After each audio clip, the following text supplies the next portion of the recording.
Morning બાળકો આપણે last લેક્ચરની અંદર ક્વોન્ટમ અંકો વિશે અને તે કેવી રીતે લખાય, એના સેટ કેવી રીતે બનાવાય અને એના ઉપરથી કક્ષકો વિશે શું માહિતી મળે એ બરાબર સમજી ગયા છે. હવે મિત્રો આપણે આગળ વધીશું જરા આ લેક્ચરમાં. પરમાણુય કક્ષકોના આકાર કઈ રીતે નક્કી કરી શકાય. પરમાણુય કક્ષકો બોલવું એટલે આપણને ખ્યાલ આવવો જોઈએ. હવે કક્ષક એટલે પરમાણુ કેન્દ્રની આસપાસનો એવો વિસ્તાર કે જ્યાં ઇલેક્ટ્રોન હોવાની સંભાવના 90% કે તેથી વધુ હોઈ શકે. સંભાવના કહીશું મિત્રો, ગેરંટી નહીં, હોય પણ ખરો ન પણ સંભાવના લગભગ 90% કે તેથી વધુ હોય તેવા વિસ્તારને કક્ષક કહીશું. મિત્રો, તો કક્ષકોના આકાર કેવી રીતે નક્કી થશે? કક્ષકોના પ્રકાર તો આપણે ભણ્યા છીએ, એસ, પી, ડી, એફ, આનો ઉલ્લેખ કર્યો છે આપણે. તો આ કક્ષકો જુદા જુદા આકાર ધરાવે છે.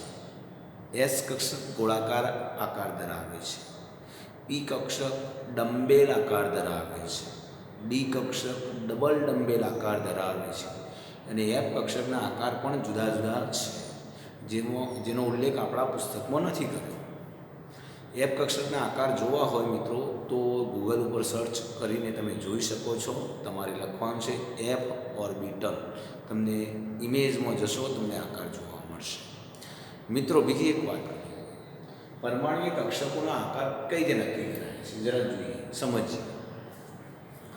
તો શ્રોડિંજર તરંગ સમીકરણમાંથી આપણને ખબર છે મિત્રો કે જે ઇલેક્ટ્રોન અંગે માહિતી મેળવવી હોય તેને શ્રોડિંજર તરંગ સમીકરણ લાગુ પાડીએ. શ્રોડિંજર તરંગ સમીકરણ લાગુ પાડીએ એટલે આપણને તે ઇલેક્ટ્રોન વિશે સાઈનું મૂલ્ય મળે, તરંગ વિધેય સાઈનું મૂલ્ય મળે. પણ આપણે જાણીએ છીએ કે તરંગ વિધેય સાઈનો કોઈ ભૌતિક અર્થ નથી. તેનું મૂલ્ય પ્લસ કે માઇનસ હોઈ શકે. પ્લસ કે માઇનસ મતલબ તમને સમજાવ્યું ઉપર, ત્યાં તરંગ ઉપર જાય તો પ્લસ, નીચે જાય તો માઇનસ. શૃંગ હોય તો પ્લસ અને ગર્ત હોય તો પ્લસ અને માઇનસ માત્ર દિશા બતાવે છે તરંગની, પણ તેનો કોઈ ભૌતિક અર્થ નીકળતો નથી મિત્રો. પરમાણુના ઇલેક્ટ્રોન માટે કક્ષકીય તરંગ વિધેય સાઈનો કોઈ ભૌતિક અર્થ નથી.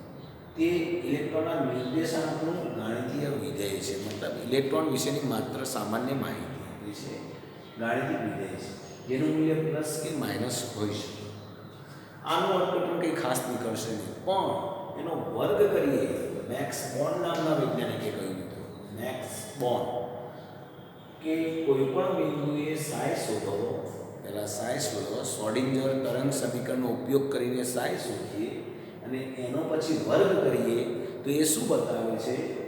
તો કોઈ પણ બિંદુએ સાઈ સ્ક્વેર એ તે બિંદુએ ઇલેક્ટ્રોન હોવાની સંભાવના બતાવે છે. ઇલેક્ટ્રોનની સંભાવ્ય ઘનતા કઈ છે? સંભાવના સમજી લો ને. આપણે સાદા સરળ શબ્દોમાં પુસ્તકમાં આવા શબ્દો વાપરે છે એટલે મેં લખ્યા છે, પણ આપણે સમજવા માટે આવું લખશો તો પણ ચાલશે. સંભાવ્ય ઘનતા એટલે કે સંભાવના, ઇલેક્ટ્રોન હોવાની સંભાવના કેટલી એ બતાવે છે. તો સાઈ સ્ક્વેરના આધારે આપણે નક્કી કરી શકીએ કે પરમાણુ કેન્દ્રથી અમુક અંતરે, પરમાણુ કેન્દ્ર દોરીએ, ધારો કે પરમાણુ દોરીએ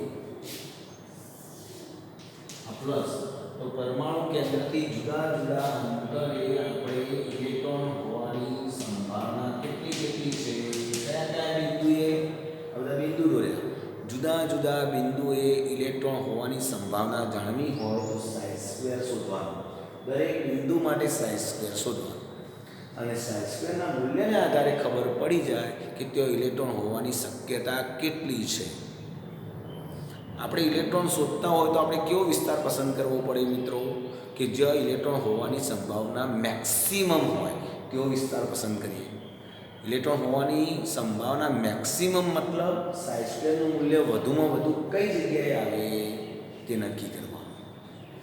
જેટલું સાઈ સ્ક્વેરનું મૂલ્ય વધુ, જે બિંદુ માટે સાઈ સ્ક્વેરનું મૂલ્ય વધુ, તે બિંદુએ ઇલેક્ટ્રોન હોવાની સંભાવના પણ વધુમાં વધુ. તો સ્ક્રોડિંજર તરંગ સમીકરણ લાગુ પાડીએ તો માત્ર સાઈ મળે. સાઈનો કોઈ ભૌતિક અર્થ નથી, પણ મેક્સ બોર્ને કહ્યું કે એનો વર્ગ કરીએ તો શું બતાવે છે તે પરમાણુ કેન્દ્રની આસપાસ જે તે બિંદુ માટે જે સાઈ શોધ્યો છે એનો વર્ગ કરો તો તે બિંદુએ ઇલેક્ટ્રોન હોવાની સંભાવના. એટલે સાઈ સ્ક્વેર જુદા જુદા બિંદુઓને લાગુ પાડીએ, કેન્દ્રથી જુદા જુદા અંતર માટે નક્કી કરીએ અને સાઈ સ્ક્વેર શોધીએ તો આપણને ખબર પડે કે જુદા જુદા બિંદુ, ધારો કે આ બિંદુએ તો એ બિંદુએ સાઈ સ્ક્વેર શોધો, પછી બીજું બિંદુ બી કહું, બીજું સી કહું, આમ કેન્દ્રથી જુદા જુદા અંતરે આગળ વધીએ અને સાઈ સ્ક્વેર શોધીએ એટલે ખબર પડે કે કઈ જગ્યાએ ઇલેક્ટ્રોન હોવાની સંભાવના વધુ છે. મિત્રો, તો કોઈ પણ બિંદુએ સાઈ સ્ક્વેર તે બિંદુ ઇલેક્ટ્રોન હોવાની સંભાવ્ય ઘનતા બતાવે છે. જુદી જુદી કક્ષકો માટે શું કરાય છે મિત્રો? અચળ સંભાવ્ય ઘનતા સાઈ સ્ક્વેરની સીમા સપાટીને આકૃતિ દ્વારા દર્શાવતો તે દરેક કક્ષકનો આકાર દર્શાવે છે. મિત્રો, આ વાક્યની સમજ આપો. મારે લખવાની જગ્યા ઓછી છે મિત્રો, કારણ કે તમને દેખાતું નથી. બોર્ડ આવશે પછી દેખાશે, તો હું સમજાવું. આ વાક્યનો મિનિંગ એમ છે કે જુદા જુદા બિંદુઓ માટે તમે સાઈ સ્ક્વેર શોધો. સાઈ સ્ક્વેરનું મૂલ્ય એવું પસંદ કરીએ કે જે મેક્સિમમ આવે, કારણ કે તેઓ મેક્સિમમ આવે જરૂર એટલા માટે કે વધુમાં વધુ સાઈ સ્ક્વેરનું મૂલ્ય શું બતાવશે? તે બિંદુએ ઇલેક્ટ્રોન હોવાની સંભાવના સૌથી વધુ. રાઈટ?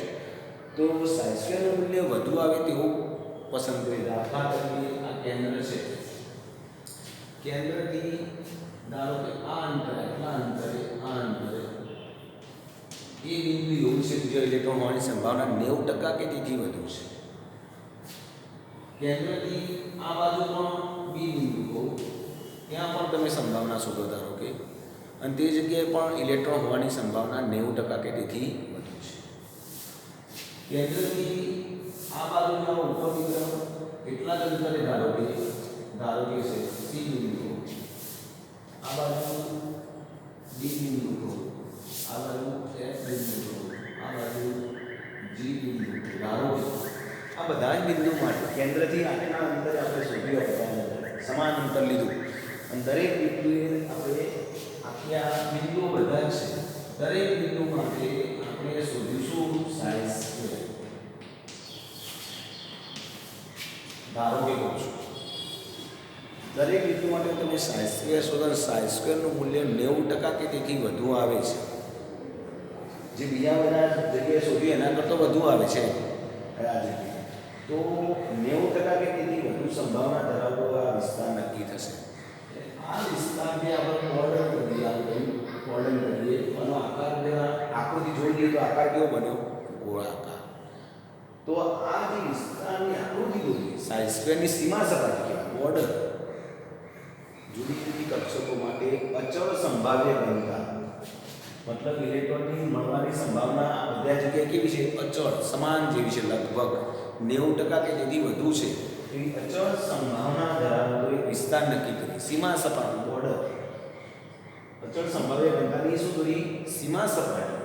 સીમા સપાટી બોર્ડર દોરી કે આ જગ્યાથી વધારે છે, તે જગ્યા ઉપર ઇલેક્ટ્રોન મળવાની સંભાવના વધુ છે.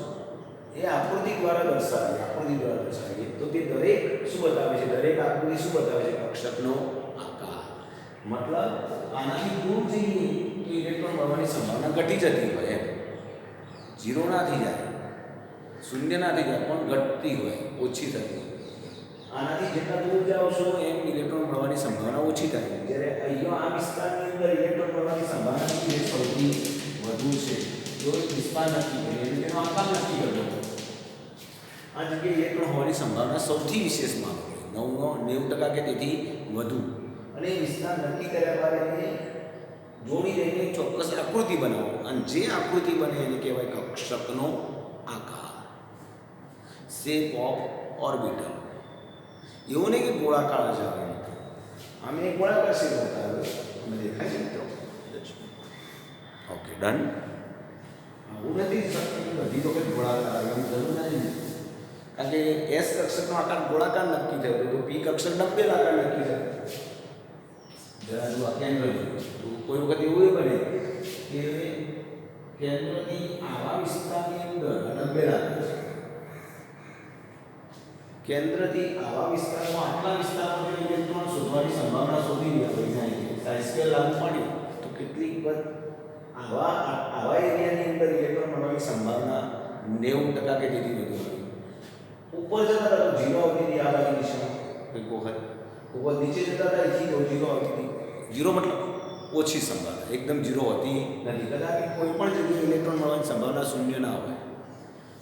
કેન્દ્ર 0 દૂરના અંતરે, કેન્દ્રમાં 0 હોઈ શકે, અહીં 0 હોઈ શકે, કેન્દ્ર ઉપર ઇલેક્ટ્રોન મળવાની સંભાવના 0 હોઈ શકે, પણ કેન્દ્રથી આ દિશાની વાત કરીએ. આમાં શું થયું કે કેન્દ્રથી આમ ગયા તો ઇલેક્ટ્રોન મળવાની સંભાવના આ વિસ્તાર છે એમાં 90% કે તેથી વધુ. આ વિસ્તાર છે તો 90% કે તેથી વધુ. પણ અહીંથી પણ આગળ ગયા આની બાજુ તો ઇલેક્ટ્રોન મળવાની સંભાવના ઘટતી જાય. તો એવો વિસ્તાર પસંદ નથી કરવાનો.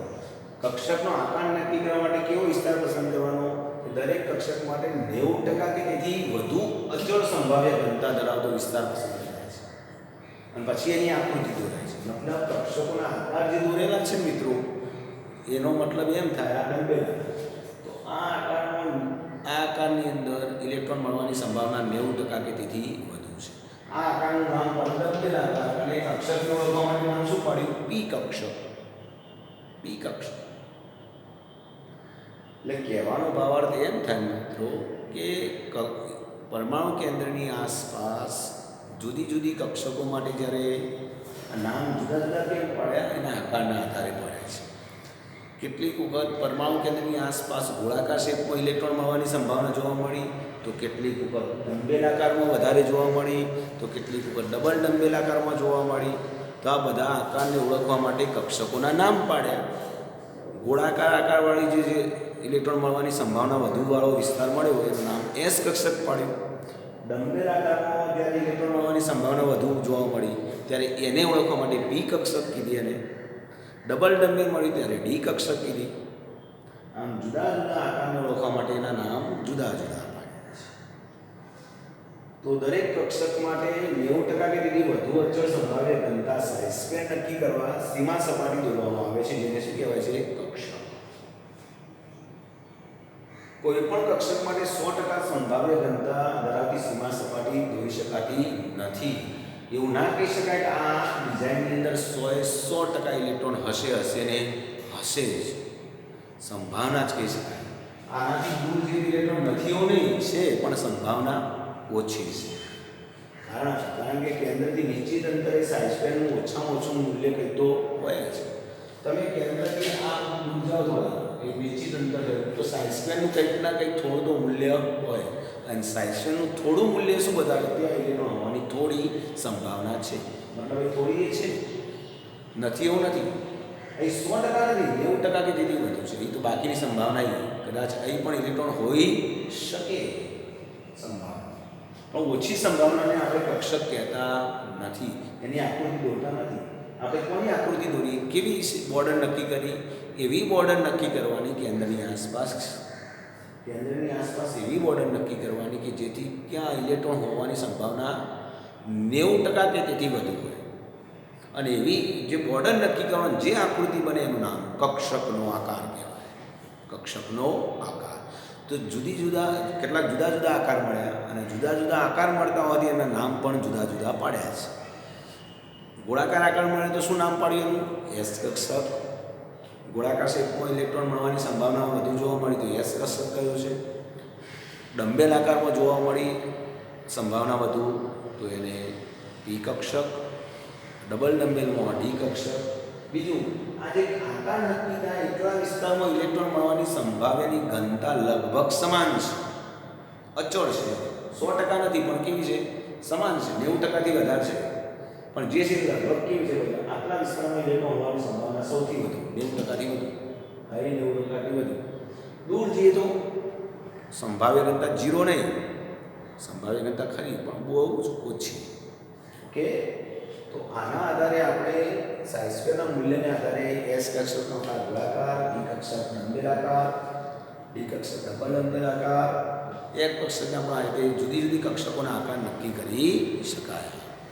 મિત્રો આ ટોપિકની અંદર ભલે માહિતી મેં આપી બધી, પણ આ ટોપિકની અંદરથી એટલું જ મહત્ત્વનું બને છે, સાઈનો કોઈ ભૌતિક અર્થ નીકળતો નથી કે સામાન્ય તરંગ વિધેય છે જેનું મૂલ્ય પ્લસ કે માઇનસ હોઈ શકે.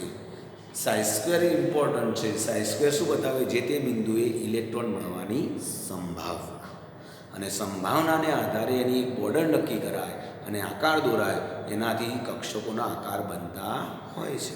ઓકે, લખી દો. બાકી ઠીક છે, પરીક્ષાલક્ષી ઇમ્પોર્ટન્સ સેચ પણ નથી.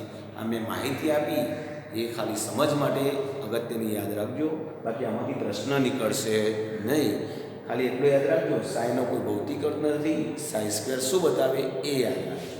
આ વાક્ય અગત્યનું છે. તો સાઈ સ્ક્વેર આટલું વાક્ય અગત્યનું છે. અને ઉપરનું વાક્ય સાઈનો કોઈ ભૌતિક અર્થ નથી. બાકી બધી સમજણ આપી, બધું ઠીક છે. કક્ષકો કઈ રીતે બને છે, કક્ષકોના આકાર કઈ રીતે નક્કી થયા, એ માહિતી આપી છે. પરીક્ષાલક્ષી એનું સહેજ પણ મહત્ત્વ નથી. ઓકે, એટલે શબ્દો ભલે અઘરા રહ્યા, તમને કદાચ કેટલાક વિદ્યાર્થીઓને સમજણમાં ઓછું પણ આવ્યું બની શકે, તો ચિંતા કરવાની જરૂર નથી. આમાંથી પરીક્ષાલક્ષી કઈ મુદ્દો ખાસ પૂછાતો નથી. સ્ક્રીનશોટ પાડી દો, લખી દેજો, સમજવાનો પણ પ્રયત્ન કરજો મિત્રો.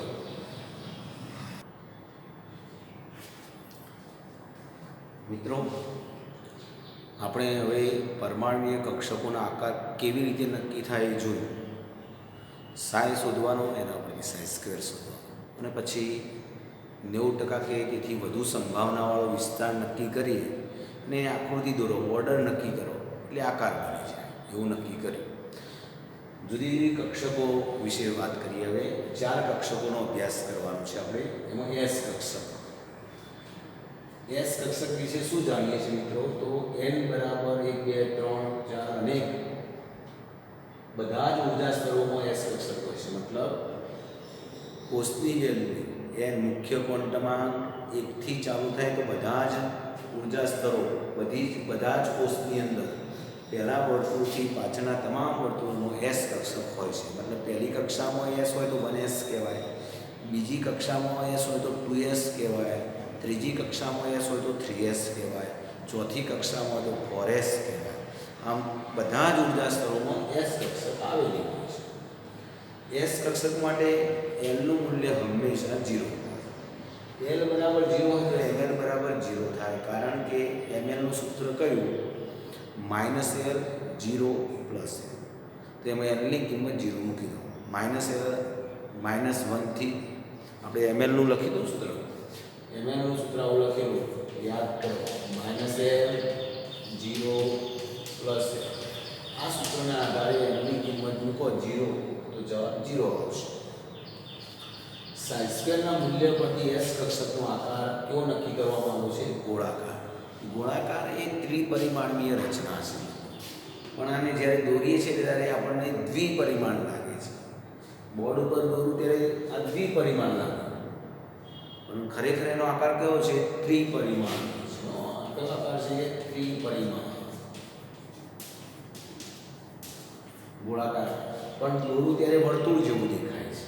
ઓકે, આ ગોળાકાર આકારનું મિનિંગ શું થયું? કે તે કેન્દ્રથી બધી દિશામાં, કોઈ પણ દિશામાં જાઓ, સમાન અંતરે ઇલેક્ટ્રોનની સંભાવના 90% કે તેથી વધુ હોય અને સમાન હોય એ વિસ્તાર દર્શાવે છે. તો એસ કક્ષકનો ગોળાકાર આકાર શું બતાવે છે મિત્રો? કેન્દ્રથી તમે કોઈ પણ દિશામાં જાઓ, ગોળો દોર્યો, બધી દિશામાં સમાન અંતરે ઇલેક્ટ્રોન મળવાની સંભાવના સમાન છે તો બતાવે. સાથે એવો વિસ્તાર નક્કી કરાય કે જ્યાં ઇલેક્ટ્રોન હોવાની સંભાવના 90% કે તેથી વધુ હોય તેવા વિસ્તારમાં જ ગોળ દોરવાનો. આકાર તો બધી જગ્યાએ સમાન આવશે, ગોળાકાર આવશે, પરંતુ બધો મોટો ગોળ તો એમને નહીં દોરી દેવાનો. જે વિસ્તારમાં ઇલેક્ટ્રોન મળવાની સંભાવના 90% કે તેથી વધુ હોય તે વિસ્તાર પૂરતું જ ગોળ દોરવાનું. આનાથી બહાર જઈએ તો ઇલેક્ટ્રોન મળે, સંભાવના પણ કેવી હોય? ઓછી હોય. તે વિસ્તારને એમાં સમાવેશ કરવાનો નથી. તે અદિશ છે, કારણ કે દિશાનું મહત્વ નથી. કોઈ પણ દિશામાં જાઓ, ઇલેક્ટ્રોન મળવાની સંભાવના સમાન છે, માટે દિશાનું મહત્વ નથી. જેમ એનનું મૂલ્ય વધે તેમ કક્ષકની ઉર્જા અને કદ વધે છે. મતલબ 1s કક્ષકમાં એનનું મૂલ્ય પહેલી કક્ષામાં s, બીજી કક્ષામાં s, ત્રીજી કક્ષામાં s, ચોથી કક્ષામાં s. તમને યાદ હશે મિત્રો, હું એક જસ્ટ બાજુ દોરી બતાવું, દેખાય છે તમને? આ 1, 2, 3, 4, 5. તો પહેલી કક્ષામાં s હોય તો કેવી રીતે લખાય છે? આ પહેલી કક્ષામાં તો 1s, આ 2s, 3s, 4s, આ ગોળા છે. તો તમે જો પહેલી કક્ષામાં 1s નું વર્તુળ નાનું છે, નાનો ગોળાકાર ભાગ છે, કદ નાનું છે. બીજી કક્ષાનું 2s મોટું થશે વર્તુળ, કદ વધ્યું. ત્રીજી કક્ષાનું કદ વધ્યું, ચોથી. તો એનું મૂલ્ય વધે તેમ કક્ષકનું કદ વધે છે અને ઉર્જા પણ વધે છે. ઉર્જા કેમ વધી? કેન્દ્રથી ઇલેક્ટ્રોન ક્યાં જાય છે? દૂર. તેમ ઉર્જા વધે હંમેશા. તો 1s કરતાં 2s કક્ષકની ઉર્જા અને કદ બંને વધે છે. એના કરતાં 3s નહીં, એના કરતાં 4s, 5s. ટૂંકમાં એનું મૂલ્ય વધે તેમ શું વધે મિત્રો? કક્ષકની ઉર્જા અને કક્ષકની સાઇઝ બંને વધે. હવે કક્ષકની સાઇઝ વધી મતલબ કક્ષક મોટી થવી, અને કક્ષક મોટી થવી તો મતલબ ઇલેક્ટ્રોન કેન્દ્રથી દૂર સુધી જઈ શકે છે. એનું સ્થાન દૂર સુધીનું હોઈ શકે. તો કક્ષકનું કદ વધે તેમ ઇલેક્ટ્રોન કેન્દ્રથી દૂર સ્થાન ધરાવે છે. અને ઇલેક્ટ્રોન કેન્દ્રથી દૂર જવા માટે એના પાસે ઉર્જા વધુ હોવી જોઈએ. કેન્દ્રથી ઇલેક્ટ્રોનને દૂર લઈ જવો હોય તો એના પાસે ઉર્જા વધુ હોવી જોઈએ. મતલબ જેટલું કક્ષકનું કદ મોટું, જેમ કક્ષાનો ક્રમાંક વધશે ને એનું મૂલ્ય વધશે, એટલે કક્ષા ક્રમાંક જેમ વધે તેમ કક્ષકનું કદ હંમેશા વધશે અને ઉર્જા પણ વધશે. આ વાક્ય ઇમ્પોર્ટન્ટ છે, યાદ રાખજો. તો s કક્ષક વિશે માહિતી આપી મિત્રો, તમે જોઈ રહ્યા છો. દૂર જઈએ કક્ષકનું કદ પણ વધે છે અને ઉર્જા પણ વધશે. એટલે 1s કક્ષકમાં ઇલેક્ટ્રોન હોય તો ઉર્જા ઓછી, એના કરતાં 2s કક્ષકમાં રહેલા ઇલેક્ટ્રોનની ઉર્જા વધુ, એના કરતાં 3s કક્ષકમાં રહેલા ઇલેક્ટ્રોનની ઉર્જા વધુ. જેમ જેમ એનનું મૂલ્ય વધે તેમ તેમાં રહેલા ઇલેક્ટ્રોનની ઉર્જાનું મૂલ્ય પણ વધે છે. ઓકે, તો s કક્ષક વિશે માહિતી આપી. આપણે હવે નેક્સ્ટ ભણીશું 1s અને 2s વચ્ચેનો ડિફરન્ટ શું છે તે જોઈએ. ચલો આટલું લખી દો, સ્ક્રીનશોટ પાડો મિત્રો, પછી આગળ વધીએ. મિત્રો આપણે હવે ભણીએ 1s અને 2s કક્ષક વચ્ચેનો તફાવત. s કક્ષક વિશે ભણ્યા, હવે એમાં બે કક્ષકો જોઈ લઈએ જરા, 1s અને 2s. તો 1s કક્ષક અને 2s કક્ષક. 1sમાં આગળ 1 લખ્યો છે મતલબ n બરાબર 1, મતલબ પ્રથમ કક્ષામાં છે. આમાં 2sમાં આગળ 2 લખ્યા છે મતલબ તે બીજી કક્ષામાં છે. s કક્ષક માટે l બરાબર 0 જ હોય. આ પણ s છે તો l બરાબર 0. જો l બરાબર 0 તો ml બરાબર 0 જ, કારણ કે -l થી +l. યાદ કરો સૂત્ર, વારે ઘડીએ યાદ ના કરાવવું પડે મારે. ml બરાબર -l, 0 થી +l. ઓકે, l ની કિંમત 0 મૂકી દો, 0 જવાબ. તો 1s માટે ક્વોન્ટમ આંકના મૂલ્ય આવા થશે, જ્યારે 2s માટે 2, 0 અને ml બરાબર 0 થશે. 1s કક્ષક પ્રથમ કક્ષામાં એનું મૂલ્ય ઓછું છે, માટે તેની ઉર્જા ઓછી અને કદ પણ નાનું. હમણાં આગળ જ વાત કરી, એનું મૂલ્ય જેમ નાનું તેમ ઉર્જા અને કદ બંને ઓછા. એનું મૂલ્ય 2 છે તો ઉર્જા વધુ અને કદ પણ વધુ. આમાં કેન્દ્રની નજીક ઇલેક્ટ્રોન હોવાની સંભાવના વધુ છે. જેટલું કદ નાનું તેમ કેન્દ્રની નજીક ઇલેક્ટ્રોન હોય. એનું મૂલ્ય વધવાથી કેન્દ્રથી થોડા વધુ અંતરે, કેન્દ્રથી દૂર ઇલેક્ટ્રોન હોવાની સંભાવના છે.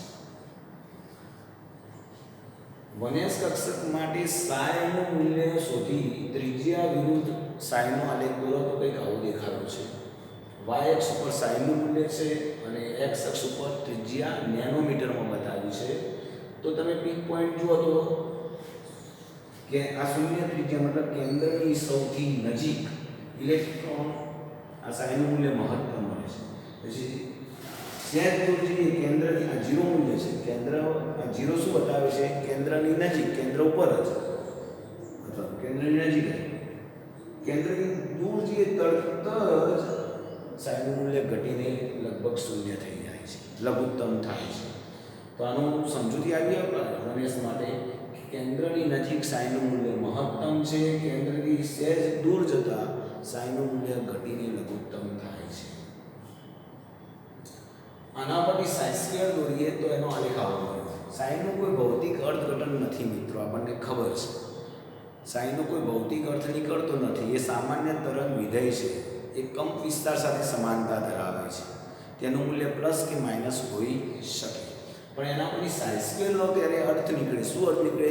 પરમાણુ કેન્દ્રની આસપાસ ઇલેક્ટ્રોન હોવાની સંભાવના.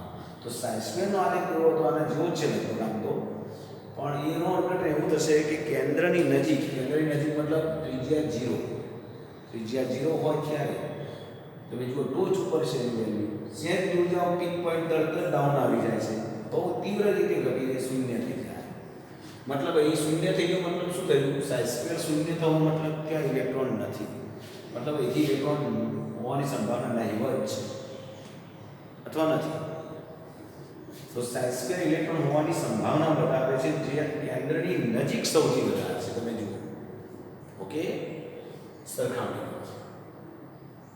2s માટે જ્યારે આપણે કર્યો સાઈ વિરુદ્ધ આરનો, સાઈ વિરુદ્ધ આરનો, તો પેલાનો જો સાઈ વિરુદ્ધ આરનો આલેખ કેન્દ્રની નજીક વધુ હતો, તરત જ પછી ઘટીને શૂન્ય થઈ ગયું. અહીં શું થાય છે? કેન્દ્રની નજીક તો વધુ છે જ, કેન્દ્રની નજીક તો વધુ છે જ સાઈનું બરાબર, પણ જેવા દૂર જઈએ ત્યારે ઘટે છે, પાછા થોડા આગળ વધીએ તો પાછું વધવાનું શરૂ કરે છે. શરૂઆતમાં તો ઊંચું છે સાઈનું મૂલ્ય, પછી કેન્દ્રથી દૂર ગયા, ઘટીને લઘુત્તમ બન્યું, અને પછી પાછા દૂર જઈએ તો વધવાનું શરૂ કરે છે. પેલા કરતા થોડો જ અહીં આમાં શું થયું? કેન્દ્રની નજીક મહત્તમ હતું, દૂર ગયા તો 0 થયું. અહીં શું થાય છે? સાઈ સ્ક્વેર ઇલેક્ટ્રોન હોવાની સંભાવના બતાવે છે, રાઈટ? ds કક્ષકમાં ઇલેક્ટ્રોન હોવાની સંભાવના, તો કેન્દ્રની નજીક ઇલેક્ટ્રોન હોવાની સંભાવના તો છે જ મહત્તમ. થોડા દૂર જઈએ તો તીવ્ર રીતે ઘટ્યું, જો ઘટીને શૂન્ય થઈ ગયું. સાઈ સ્ક્વેર ઘટીને શૂન્ય થઈ ગયું. ત્રિજ્યા થોડી વધી, ત્રિજ્યા વધી તો સાઈ સ્ક્વેર ઘટીને શૂન્ય થઈ ગયું. મતલબ આ જગ્યાએ ઇલેક્ટ્રોન હશે નહીં. પાછા આગળ વધ્યા તો પાછી થોડી વધી મહત્તમ બની. પહેલાં જેટલી મહત્તમ નહીં, પહેલાં મહત્તમ હતી, થોડી વધી મહત્તમ બની, પાછી ઘટવાની ચાલુ થાય. મતલબ અહીં ઇલેક્ટ્રોન હોવાની સંભાવના પાછી ખરી, અહીં ઘટીને શૂન્ય થઈ ગઈ. અહીં પાછા ઇલેક્ટ્રોન હોવાની સંભાવના ખરી, પાછા આગળ જઈએ સંભાવના ઘટતી જાય, અને આગળ જઈએ ત્યારે 0 પણ થઈ જાય. તો મિત્રો આમાં શું ફરક પડ્યો? આમાં ઇલેક્ટ્રોન હોવાની સંભાવના સૌથી વધારે ક્યાં છે? કેન્દ્રની નજીક છે. જ્યારે આમાં કેન્દ્રની નજીકની સાથે થોડા દૂર પણ છે, એટલે ds કક્ષકમાં ઇલેક્ટ્રોન થોડો દૂર પણ મળી રહેવાની સંભાવના છે. જસ્ટ આ બતાવી જોઈએ, આ બેના ચિત્રો જોઈએ. ds કક્ષકનો આકાર ગોળાકાર નથી થતો, ગોળાકાર દોર્યો. કેન્દ્રની આજુબાજુ જો અમે ટક્કા વધારે બતાવ્યા છે, તો મતલબ ત્યાં ઇલેક્ટ્રોન હોવાની સંભાવના સૌથી વધારે છે. ખાલી જગ્યા છે જ નહીં કેન્દ્રની નજીક, એવો કોઈ વિસ્તાર ખાલી બતાવ્યો જ નથી કે જો ઇલેક્ટ્રોન ના હોય, રાઈટ? એ બધો વિસ્તાર એવો છે કે જો ઇલેક્ટ્રોન હોવાની સંભાવના વધુ છે, મેક્સિમમ કેન્દ્રની નજીક. ds કક્ષક, આ ds કક્ષક, ds કક્ષકમાં શું થાય? કેન્દ્રની નજીક એક એવો વિસ્તાર છે જો ઇલેક્ટ્રોન હોવાની સંભાવના વધુ છે, જે ખરેખર 1s છે. આ રિયલમાં 1s. પછી પાછા દૂર જઈએ ઇલેક્ટ્રોન હોવાની સંભાવના ઘટી જાય છે, જો ટપ્પો બહુ ઓછો, અને એક વિસ્તાર એવો આવી જાય અંદર તીક્ષ્ણ નાનો કે જો ઇલેક્ટ્રોન હોય જ નહીં, એ વિસ્તાર શૂન્ય. જો ઇલેક્ટ્રોન ના હોય, સહેજ પણ હોવાની સંભાવના 0, ટૂંકમાં ઇલેક્ટ્રોન ના હોય તેવા વિસ્તારને નોડ કહેવાય, અથવા નોડલ સપાટી પણ કહેવાય છે. પરમાણુ કેન્દ્રની આસપાસનો એવો વિસ્તાર કે જ્યાં ઇલેક્ટ્રોન હોવાની સંભાવના શૂન્ય છે. પરમાણુ કેન્દ્રની આસપાસનો એવો વિસ્તાર કે જ્યાં ઇલેક્ટ્રોન હોવાની સંભાવના શૂન્ય છે, તે વિસ્તારને નોડ કહેવાય છે. તો આમાં કોઈ એવો વિસ્તાર જ નથી કે જ્યાં ઇલેક્ટ્રોન હોવાની સંભાવના શૂન્ય થતી હોય. બધી જગ્યાએ ઇલેક્ટ્રોન હોવાની સંભાવના છે, મતલબ આમાં નોડ નથી. નોડ એટલે પરમાણુ કેન્દ્રની આસપાસનો એવો વિસ્તાર કે જો ઇલેક્ટ્રોન હોવાની સંભાવના 0 હોય, ઇલેક્ટ્રોન ના હોય, એવો કોઈ વિસ્તાર જ નથી, મતલબ નોડની સંખ્યા 0. આમાં શું થાય, કેન્દ્રની નજીક મહત્તમ છે સંભાવના, આ મહત્તમ આલેખ પણ દૂર ગયા તો ઘટીને એક વિસ્તાર એવો આવ્યો, વચ્ચેનો સ્પેસ જુઓ ખાલી છે, ઇલેક્ટ્રોન મળવાની સંભાવના 0 થઈ. આ વચ્ચેની જે જગ્યા મિત્રો દેખાય છે તમને, આ વચ્ચેનો સ્પેસ, એનું નામ નોડ અથવા નોડલ સપાટી.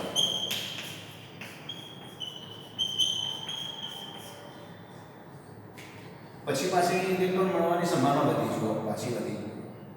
શરૂઆતમાં કેન્દ્રની નજીક, આ કેન્દ્રની નજીક આજુબાજુ ઇલેક્ટ્રોન હોવાની સંભાવના સૌથી વધારે. દૂર ગયા વચ્ચે ખાલી જગ્યા આવી, મતલબ ઇલેક્ટ્રોન મળવાની સંભાવના ઘટીને શૂન્ય થઈ ગઈ એવું વિચાર્યું, અને પાછી વધી, થોડી વધી.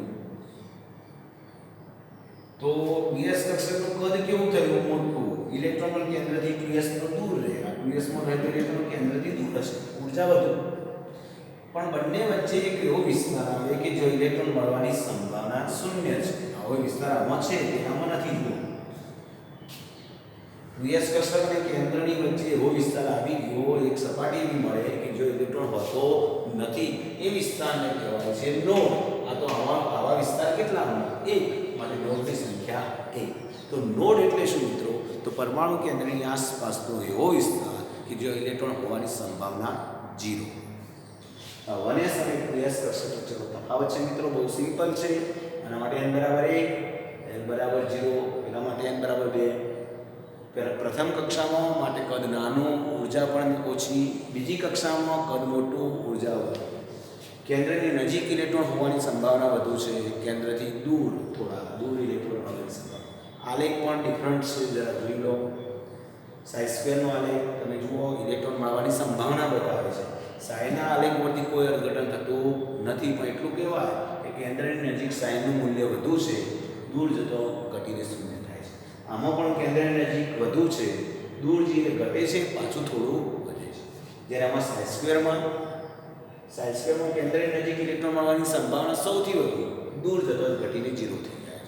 આમાં સૌથી વધુ કેન્દ્રની નજીક, નો ડાઉટ, પણ દૂર જઈને 0 થાય, પાછી થોડી વધે અને પાછી ઘટે. ઇલેક્ટ્રોન મળવાની સંભાવના બતાવે છે ψ². તેમાં નોડની સંખ્યા 0. નોડ એટલે એવો વિસ્તાર કે જો ઇલેક્ટ્રોન હોતો નથી. આમાં કોઈ એવો વિસ્તાર જ નથી 1s માં કેન્દ્રની આજુબાજુ બધું ઇલેક્ટ્રોનની ડેન્સિટી લગભગ મળી જવાની સંભાવના વધુ છે કેન્દ્રની નજીક, કારણ કે પહેલી કક્ષામાં છે. જ્યારે 2s માં રહેલા ઇલેક્ટ્રોન માટે શું થાય છે, કેન્દ્રની નજીક તો છે જ મહત્તમ આલેખ, પણ કેન્દ્રથી દૂર જઈએ, થોડા દૂર જઈએ ઘટીને આ વિસ્તારમાં 0 થઈ જાય, અને પાછા આગળ જઈએ થોડી વધે પાછી. એટલે 2s તો ઇલેક્ટ્રોન કેન્દ્રથી દૂર છે, તો કેન્દ્ર અને 2s વચ્ચે એવો વિસ્તાર આવે કે જે ઇલેક્ટ્રોન હોતો નથી, જેને આપણે કહીએ છીએ નોડ, ની સંખ્યા 1 છે. તો 1s અને 2s કક્ષકનો તફાવત છે. સ્ક્રીનશોટ પાડો મિત્રો, પછી આગળ વાત કરીએ થોડી. ચાલો મિત્રો, એક કામ કરીએ છીએ, આજનું લેક્ચર આટલું પૂર્ણ કરીએ છીએ. નોડ વિશે નેક્સ્ટ લેક્ચરની અંદર આપણે સમજીશું. નોડ વિશે તેમજ બાકી રહેલી કક્ષકો P, D અને F વિશે આપણે સમજીશું, એમના આકાર વિશે માહિતી મેળવીશું. Okay, good day, nice day. શાંતિથી લેક્ચરને સમજજો. આમ તો ઇમ્પોર્ટન્સ આ લેક્ચરમાં કક્ષકોના આકારમાં મેં આના આગળનું લખાવ્યું તમને, S કક્ષકનો આકાર, એમ કંઈ માહિતી જે તમને લખાવી એ જ ઇમ્પોર્ટન્સ છે. બાકી ખાસ બીજું બધું ઇમ્પોર્ટન્સ રહેતું નથી. 1s અને 2s નો તફાવત પૂછે તો એક આ ઇમ્પોર્ટન્સ બને છે, બરાબર. બાકી એના આગળનું જે મેં કહ્યું કે પરમાણુ કક્ષકોના આકાર કેવી રીતે નક્કી થાય છે એ સમજણ આપી. બાકી પરીક્ષાલક્ષી તે મુદ્દો અગત્યનો નહોતો. માત્ર એટલું નક્કી કરી દઈએ કે ψના ઉપરથી કોઈ અર્થઘટન નીકળતું નથી. ψ² શું બતાવે છે, પરમાણુ કેન્દ્રની આસપાસ ઇલેક્ટ્રોન હોવાની સંભાવના, અને એના આધારે 90% કે તેથી વધુ સંભાવના ધરાવતો વિસ્તાર પસંદ કરીને એની આકૃતિ દોરો એટલે કક્ષકોના આકાર મળે છે. ઓકે મિત્રો, have a good day, nice day. ચલો આવજો.